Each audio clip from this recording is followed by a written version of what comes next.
정리하는 뇌라는 책을 소개시켜드리려고 하는데, 정보와 선택이 굉장히 많이 늘어났죠. 지금은 정보도 넘쳐나고 우리가 선택해야 될 일도 굉장히 늘어났는데, 이렇게 정보와 선택이 과부하된 시대에 좀 더 효율적으로 그리고 창의력 있게 좀 더 내 머리를 써보자, 뇌를 효율적으로 써보자 하는 책이 바로 이 책의 내용입니다. 데니얼 레비틴이라고 하는 사람이 1만 시간의 법칙을 만들었다고 합니다. 이게 조금 논란이 있을 수가 있긴 한데, 아무튼 인지과학계의 거장이라고 알려져 있고요, 이분이.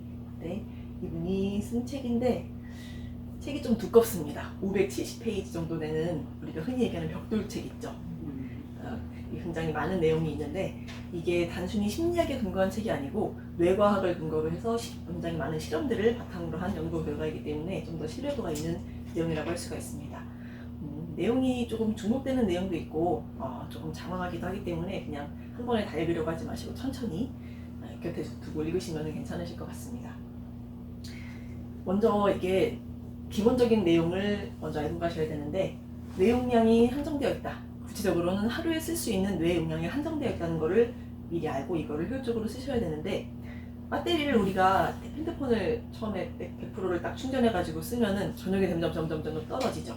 우리 뇌의 용량도 마찬가지입니다. 우리의 사고력도 하루에 쓸 수 있는 양이 한정돼 있어서 이거를 좀 더 효율적으로 쓸 수가 있어야 되는데, 그 중에서도 특히 이 뇌의 사용량을 한정짓게끔 하는 것이 선택입니다.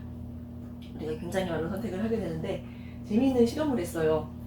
굉장히 많은 사소한 자질구레한 선택들을 많이 하게 합니다. 예를 들어서 볼펜을 어떤 걸 쓸까, 양말을 무슨 색을 신을까, 카톡에 어떤 답장을 할까, 이런 식으로 굉장히 자질구레한 선택을 많이 하게 한 다음에 어떤 판단을, 정말 중요한 판단을 내리게 했을 때 판단력이 현저하게 떨어지더랍니다. 대신 가장 먼저 에너지가 충만했을 때 중요한 결정을 내리게 했을 때는 조금 더 바르고 현명한 결정을 내리게끔 하는 그런 연구 결과가 있었습니다. 그만큼 우리 뇌에서 하루에 할 수 있는 선택의 양이 정해져 있다고 합니다. 그래서 이거를 너무 좀 쓸모없는 곳에 많이 쓰게 되면 나중에는 정말 중요할 때 잘못된 선택을 내릴 수가 있게 되는 거죠. 그리고 주의 필터라는 거를 저자는 얘기를 하는데, 우리가 의식 내에서 처리할 수 있는 또 정보의 양이 한정되어 있다고 얘기를 합니다. 그거를 비유하기로는 우리가 컴퓨터에 여러 가지 프로그램을 한꺼번에 실행시켰을 때 굉장히 느려지는 걸 아실 수가 있죠. 핸드폰이 오래돼도 그렇고요.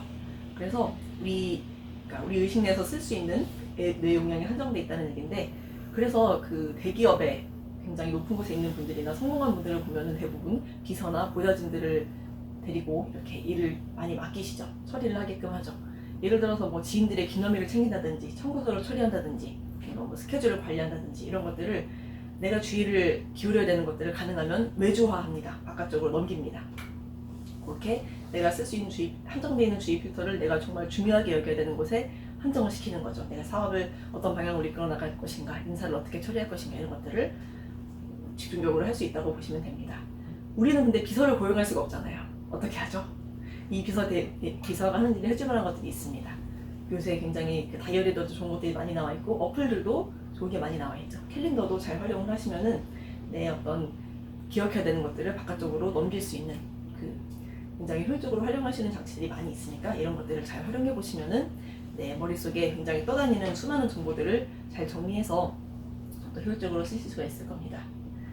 그리고 저자가 굉장히 강조하는 것 중에 하나가 범주화입니다. 이 성공하신 분들은 굉장히 범주화에 능하다고 얘기를 하는데, 우리가 굉장히 많은 정보를 접하지만은 이것 중에서 나에게 도움이 될 만한 정보와 혹은 내 정신을 산만하게끔만 하는 정보들을 일단 구분을 해내는 겁니다. 그렇게 크게는 이분법적으로 구분을 할 수가 있고, 저자가 굉장히 큰 사업체를 운영하는 기업가 밑에서 일을 할 때 가장 먼저 배웠던 것이 그거라고 합니다. 우편물을 굉장히 많이 받을 거 아니에요? 근데 그걸 받으면은 4가지 범주를 구분을 합니다. 지금 당장 처리해야 될 것, 그리고 나중으로 미룰 것, 그리고 3번째는 그냥 보관할 것 혹은 위임할 것, 남에게 미룰 것, 그리고 나머지는 버릴 것. 이렇게 받아서 바로바로 분류를 해가지고 처리를 하면은 책상 위에 이렇게 우편물이 쌓여있을 필요가 없게 되죠. 이게 굉장히 생각을 효율적으로 쓸 수 있고 내 정신을 산만하게 하는 것들을 정리하게끔 하는 그런 효과가 있다고 합니다. 이 범주화에는 굉장히 여러 가지가 있을 수가 있어요. 상황에 따라서 달라질 수가 있습니다. 예를 한번 들어보면은 지갑, 그리고 보석, 반려견, 나의 어렸을 때 찍은 귀한 사진들, 이거를 어떤 범주를 묶은 걸까요? 이거는 상황에 따라서 범주를 한 겁니다. 좀 어렵죠? 이거는 화재가 났을 때 가지고 나가야 될 것들입니다. 상황에 따라서 범주를 한 거죠. 이거는 우리가 범주를 할 때 비슷한 외형으로 이걸 묶을 수도 있고, 혹은 기능에 따라서 묶을 수도 있습니다. 예를 들면은 뭐 채, 그리고 그 다리, 이거 뭐냐, 반죽하는 방망이, 그리고 이런 것들을 묶을 때 이제 제빵하는 기계, 제빵하는 기구, 이렇게 딱 기능적으로 묶어두면은 이거를 여러 가지로 내가 인식을 할 필요가 없게 되죠. 이렇게 굉장히 단순 명료하게 여러 가지 선택들을 하거나 내가 이것들을 인식하는 데 있어서 좀 어려움을 겪을 만한 것들을 한꺼번에 분류를 잘 해두면은, 범주화를 그때그때 맥락에 맞게 해두면은 좀 더 내 머리를 효율적으로 쓸 수가 있게 됩니다.